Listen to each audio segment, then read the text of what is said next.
pohe ao, takiri mai te atakuri te manu kau watea.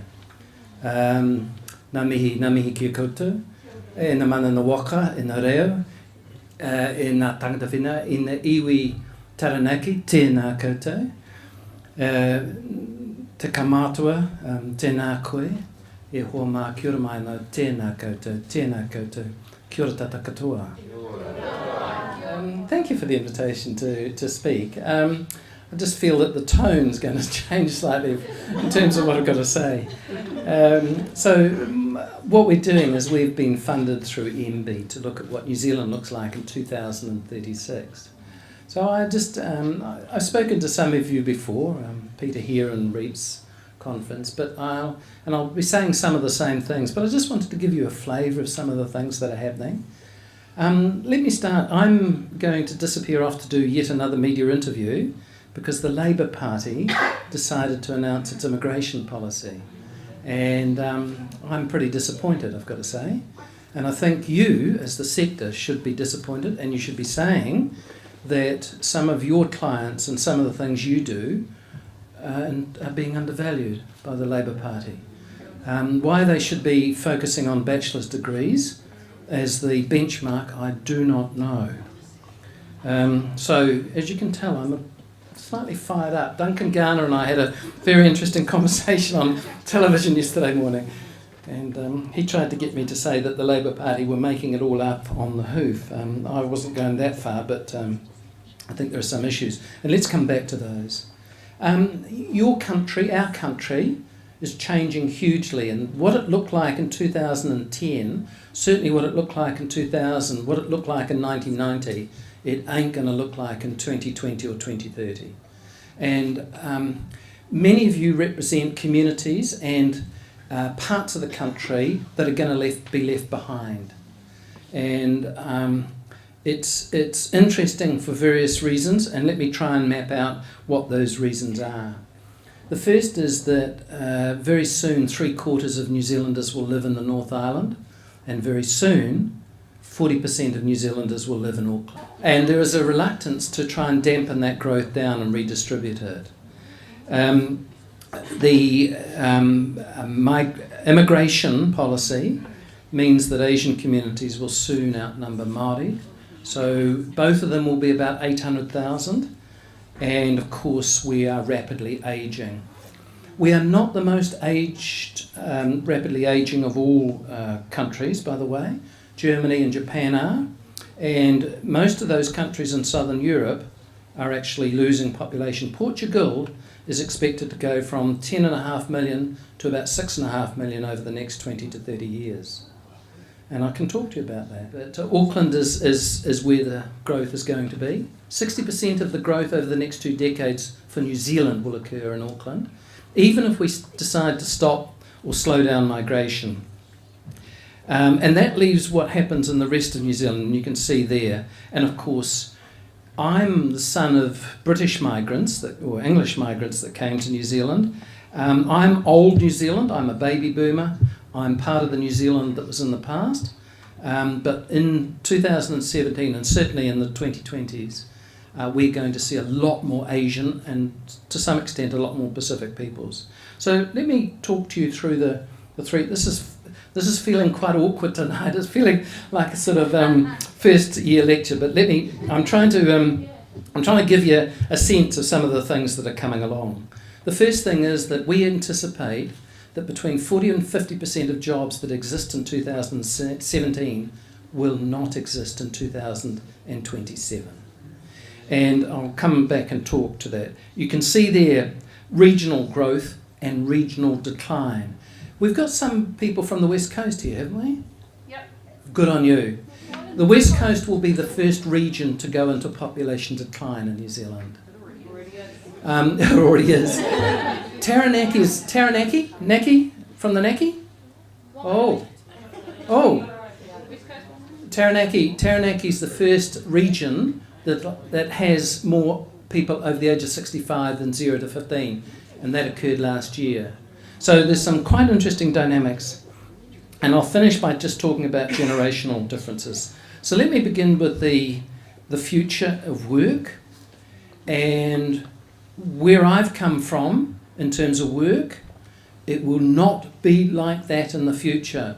And my problem is that part of what I do is I talk to parents, and I go to schools and I talk to the kids, and they get it, but the parents don't. They want their son and daughter to be accountant. Have a look at the report last year of the Chartered Accountants of Australia and New Zealand. Accountancy is not going to be the job that it was. A third of all accountants are on contract work at the moment. They're in the precarious sector. So accountancy is going to change. The driver of this is what we're calling technology, disruptive technologies. In 5 years and 10 years, let's say 5 years, I don't expect to talk to a person at a supermarket. I don't expect to talk to a person when I come in or go out of the country. And the other day I came in from the States. I was asked in California to talk about how the rest of the world viewed Trump.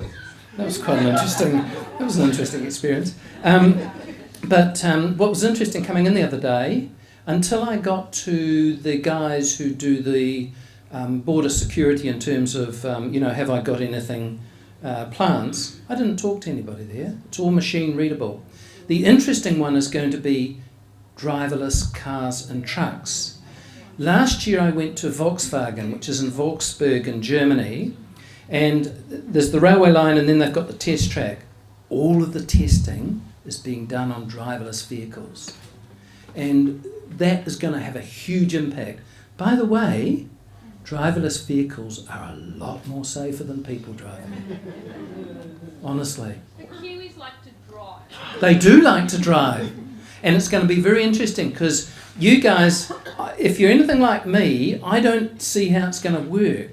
But certainly within a decade, a lot of what we do, what they're talking about in Germany is combining driverless cars with Uber. And we've had a bit of a talk with some people in Auckland who sell cars, and they're very concerned nobody's going to buy cars. Why would you buy a car? So it's going to change the world. And the surprising thing was not the cars, because a little tiny car, but it was the trucks at Volkswagen. It was the big vehicles that were driverless as well. Now, can you look at the second... Oh, I haven't changed it over. Can you look at the second bullet point there? CEDA is the Committee for the Economic Development of Australia. We haven't done this work in quite the same way in New Zealand, but you can see there they did a big report in 2015. But look at what the impact is on rural areas. We think that the technology is going to be most obvious in towns and cities. No, it's not. It's going to be in rural areas where you get machines to replace people. I started out my life as a slaughterman at Whakatū Freezing Works. Spent 5 years there. Whakatū doesn't exist anymore. My father worked at Tōmoana.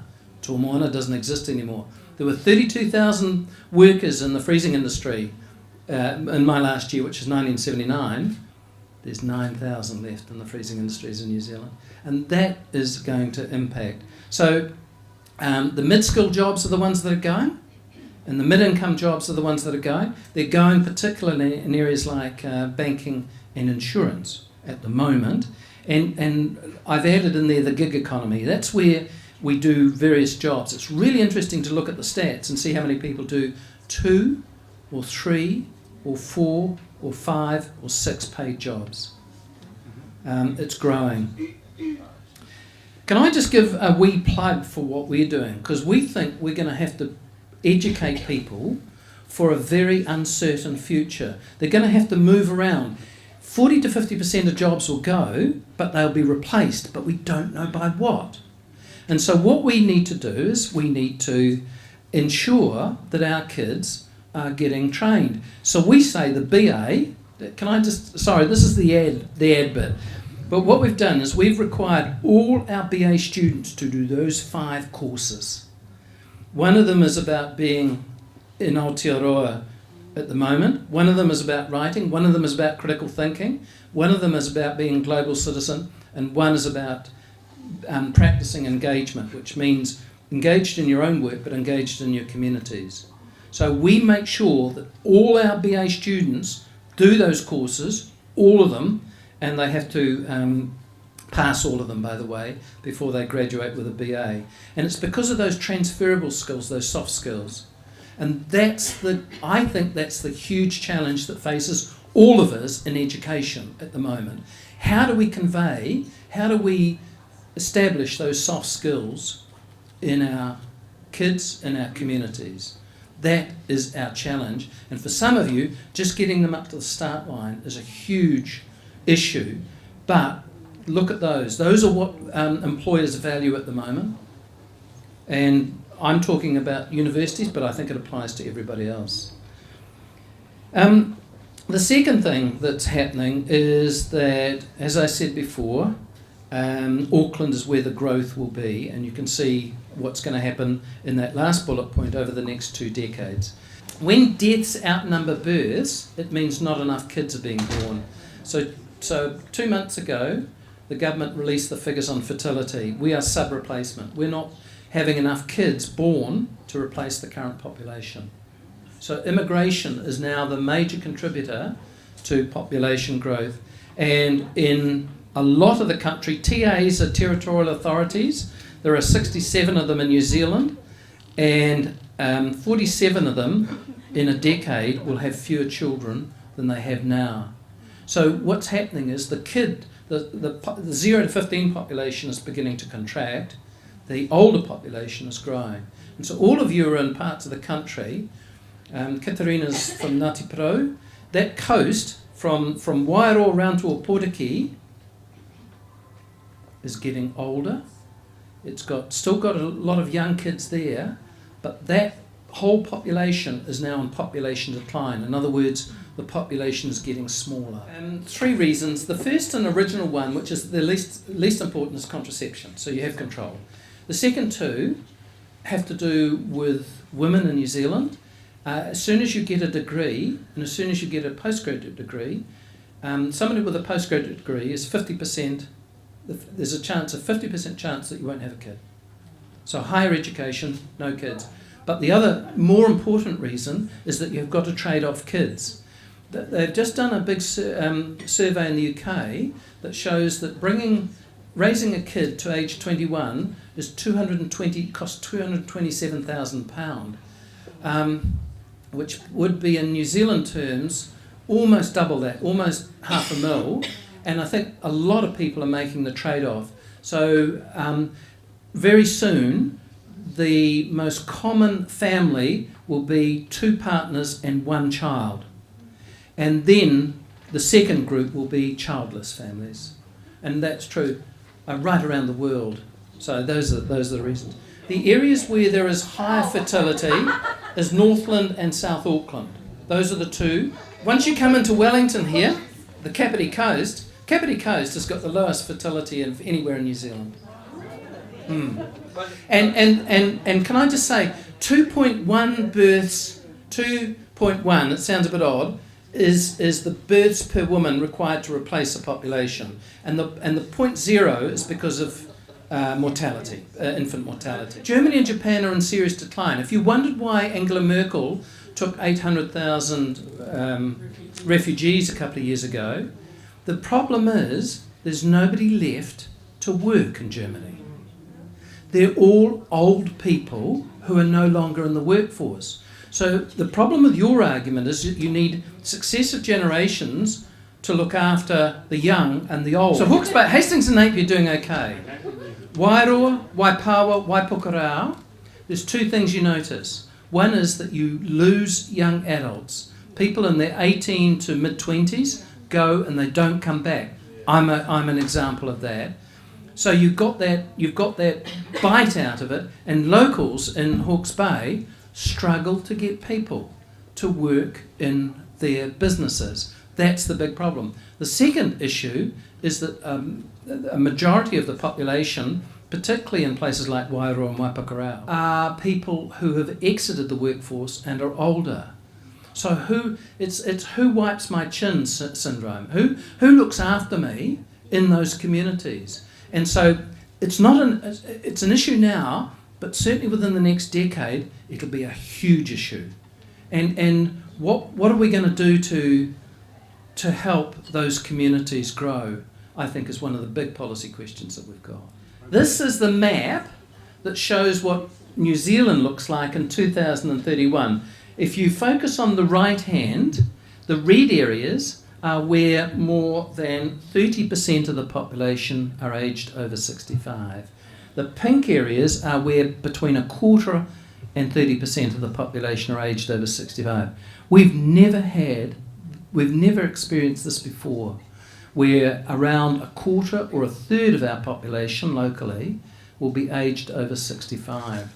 We've got to rethink what we do about ageing in this country. We've got to have age-friendly policies. I picked Northland and Southland. We got Southland here. Oh, Gore. Gore? Oh, Gore. What I've got here is the I'm sorry to do this to you, but let's go through here. What we see in those two regions, firstly, is the fertility rate. So Northland's got the highest fertility in New Zealand. What we're seeing then is in those two regions is a redistribution between the under 15s and over 65s. And I want to end tonight by saying that one of the other policy challenges is the generational difference. We spend a bucket load of money on the over 65s compared to the under 15s. As you can see, Northland, net migration, 33. Immigration has no impact in Northland. It has a greater impact in Southland because of Gore and the dairy farmers and the Filipinos working on the dairy farms.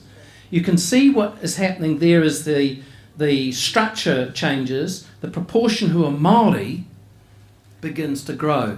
And you can see that in the comparison between Northland and Southland.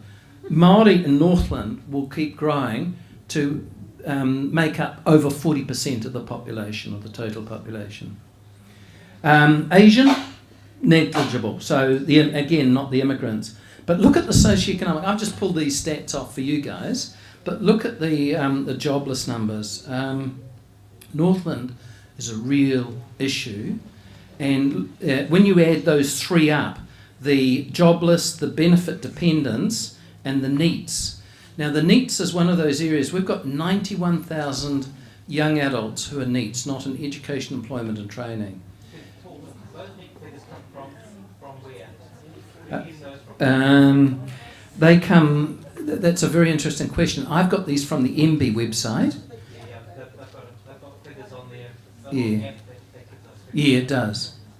You don't trust them? No, where do they get them from? Do you know? Because I've talked to Stats New Zealand and they say their figures are dubious. Oh, do they? Oh, Stats versus MBIE. Have we got Stats New Zealand say their own figures are dubious. Yes, and those figures come from the census, so they're 2013. They're already out of date. Yeah. All right. Let's accept that one. Ignore the NEET figures.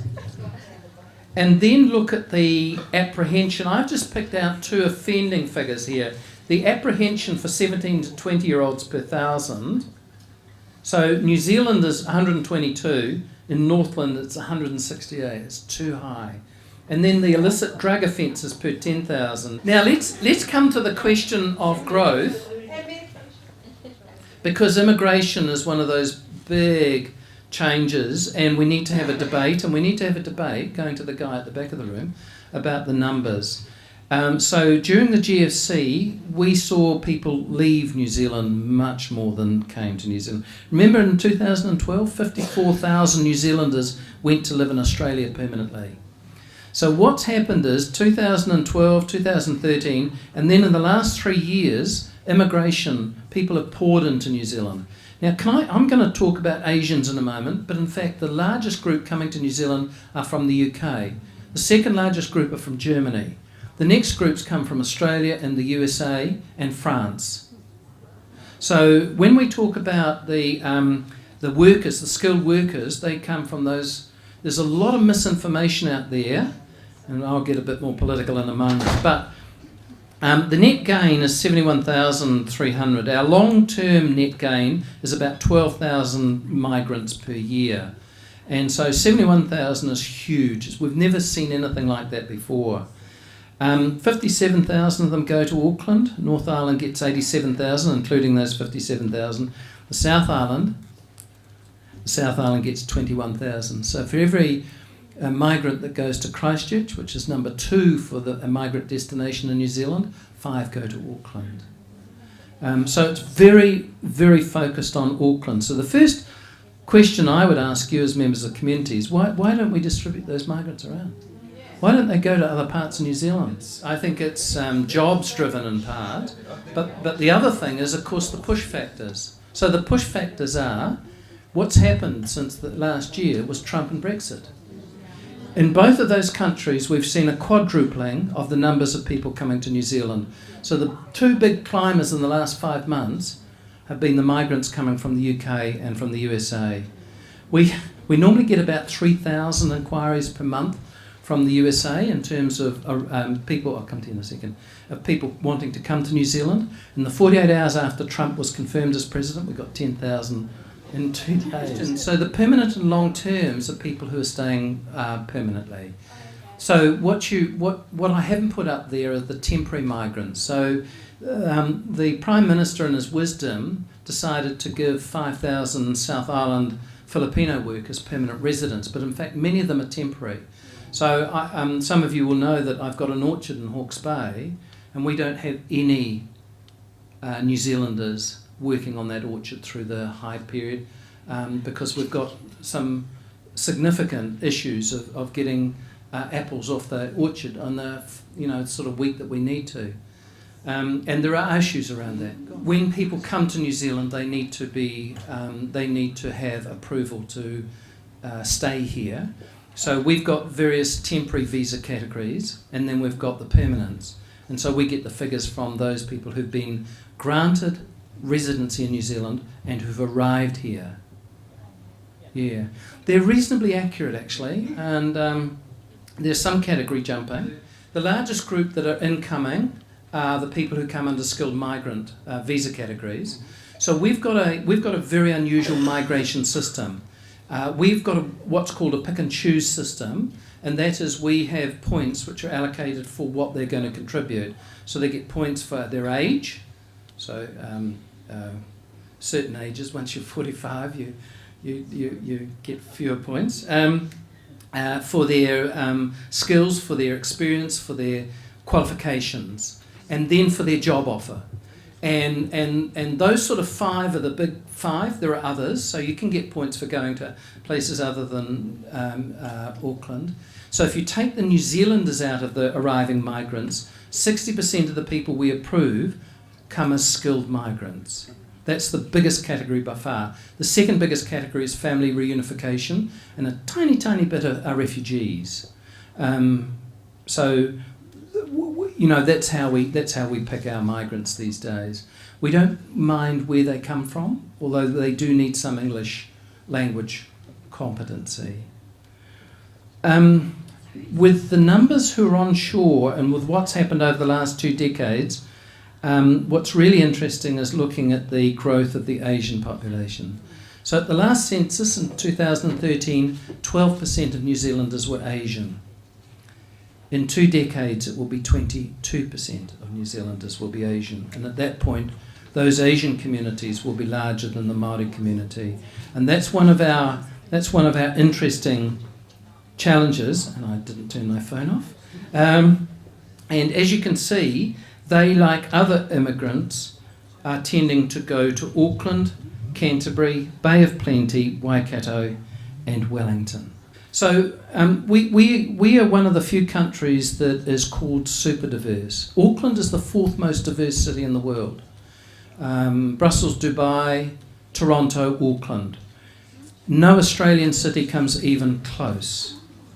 And what you see over the next 20 years, or slightly more, is the decline. So what I've got there is that in 2013, 75% of us were identified as either New Zealand, European, I quite like the word Pākehā, and that will drop back to 66%. Māori will increase from 16 to 18%. Asians, you can see, is the big growth, and then the Pacifica, 8 to 10%. What's most interesting is the proportion in the future who are 0 to 14 who will come from those groups. Our schools will look quite different. And so there's a very interesting dynamic which is coming along. Can I just finish off? Immigration is one of those sensitive issues, so let's have a talk about it. So many of you come from regions which are already stagnating, and I'm talking about in a population sense, not in an economic sense. So one of the things is how you keep those regions sustainable and growing, or maintaining a population structure. I'm listening to Sean here, so I'll move away from a growth story. But how do you begin to balance out the age structure in those regions? And that's going to be particularly acute as we hit. Well, we've already hit it as we begin to see fewer and fewer kids born in New Zealand. So we call it structural ageing, and that is where the over 65s dominate big bits of New Zealand. And I've got some questions which I'd like to ask, and which I don't want to offend anybody, but which are about the political selfishness of some of those people. So I think that we do need to have a debate about superannuation. We cannot afford current superannuation. I think, Peter, we had a talk about this last time, didn't we? Well, I mean, so increasing the superannuation from 65 to 67 is one of those debates that we need to have. But a lot of the tax dollar is going in, but also a lot of the wealth is concentrated in particular parts of the community. And what I've got is I calculated using current stats, the net worth of all people, by the way, and I've got some provisos down the bottom. But when you look at the net worth of European Pākehā, these are personal. There are huge differences there, and the reason is, and I'm going to come to it next, is one of them is younger age profiles. So Māori and Pacifica are a younger community, so you would expect that. You don't include communal, and I'm specifically thinking about iwi assets here, and the Māori economy is huge, but the other fact is that if you can change your net worth very simply by moving regions, and it goes up and down quite significantly. So I think one of the, and I'm just about to finish, but one of the huge differences that we're going to have to bridge, especially in areas like education, where education is going to become important, literacy, and particularly high levels of literacy is going to become important. If I think about my baby boomers, then I'm a homeowner. And of course I own in Auckland, so my house is getting, its value increases substantially. I've been working for a very long time and I have employment stability. I have a career. I think we're going to stop talking about careers. We're not going to see careers in the future.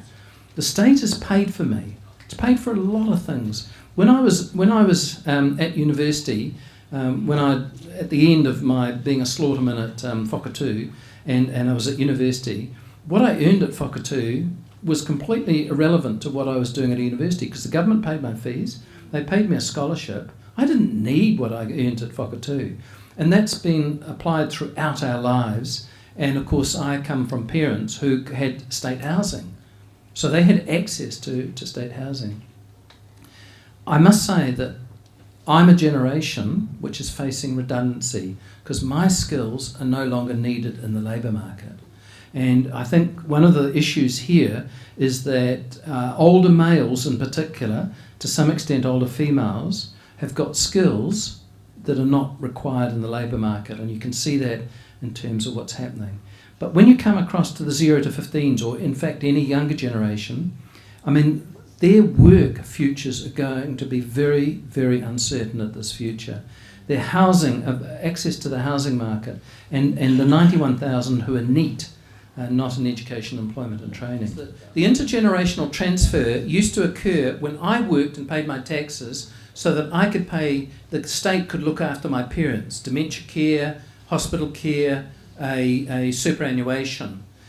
One of the interesting things is that the baby boomer population are the wealthiest generation that we've ever seen.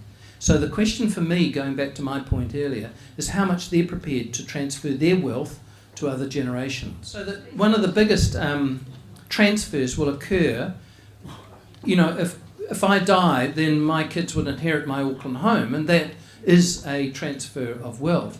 But my kids are going to be exceptional. If I was living in parts of New Zealand, who's going to buy my house? We did the Alps to Ocean bike ride a few months ago. It's fantastic, guys. South Canterbury, that's lovely. Oh yeah, go. Yeah, from Mount Cook to Oamaru, and for 4 days it was great. There's a couple of things that we noticed on the way. We went to Kurau, Richie McCaw country. 5 schools closed, 1 left.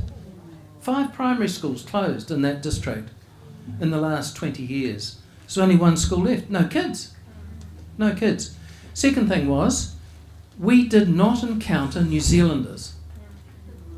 We started at Mount Cook and we went to a restaurant. The restaurant owner was a New Zealander, said, "Hey, you've got a lot of temporary work visa holders in this room?" He said, "I can't exist. I don't employ a single New Zealander. I can't get anybody to go and live in Mount Cook village and work for me." And it might have been that he wasn't paying sufficient wages, so let's just put that to one side. But all the way down, Omarama, Kurau, Oamaru, those weren't New Zealanders serving us in the cafes and the bars. When we hired the bikes, those weren't New Zealanders who served us. They're all temporary workers from overseas, from France, from Japan, Germany. Don't blame the immigrants. There are a whole series of, I think, largely educational issues around non-engagement of New Zealanders in employment.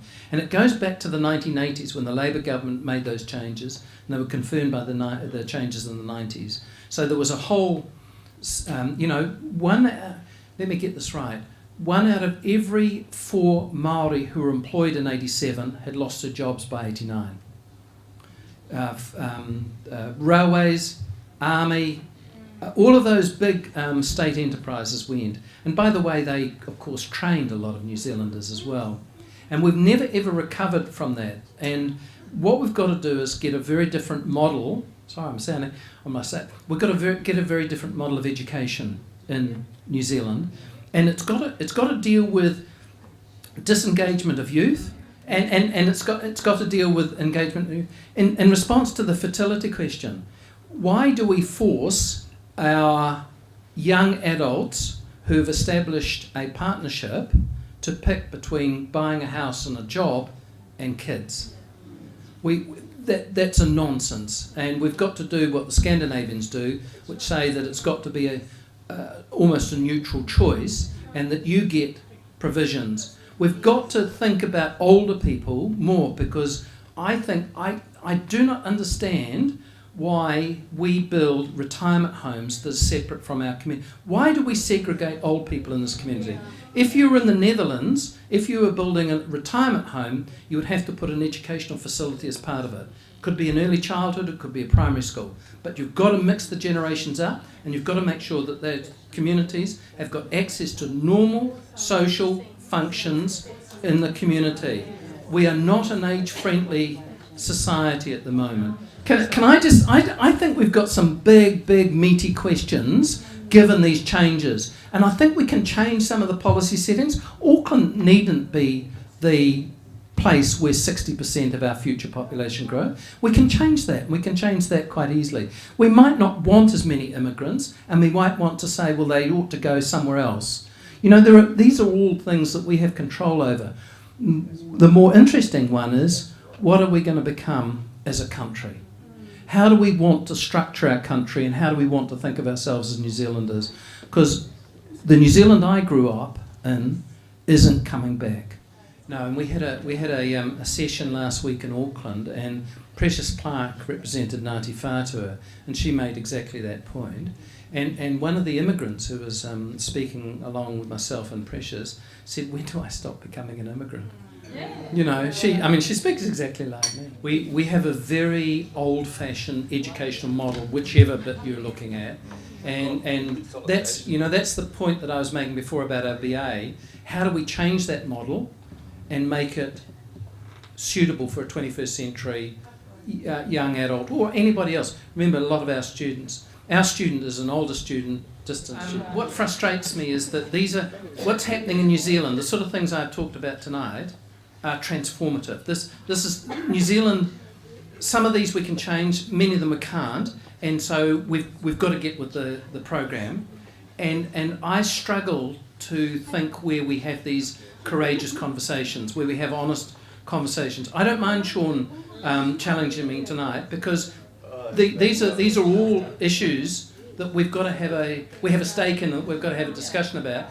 And the media, I know you're a bit of a Duncan fan, but the media don't provide that opportunity. It's me talking to many. When I'm on, when I was on TV3 yesterday morning, it's me talking to many, and quite often I will get people responding. As soon as I talk about immigration in this country, you would not want to see my inbox. It is horrendous, and it's violent, and it's offensive, and I wouldn't wish it on anybody. But we should be able to have a conversation like we're having tonight. And where do we have that conversation? Yeah, so. And there's no challenge from me, actually.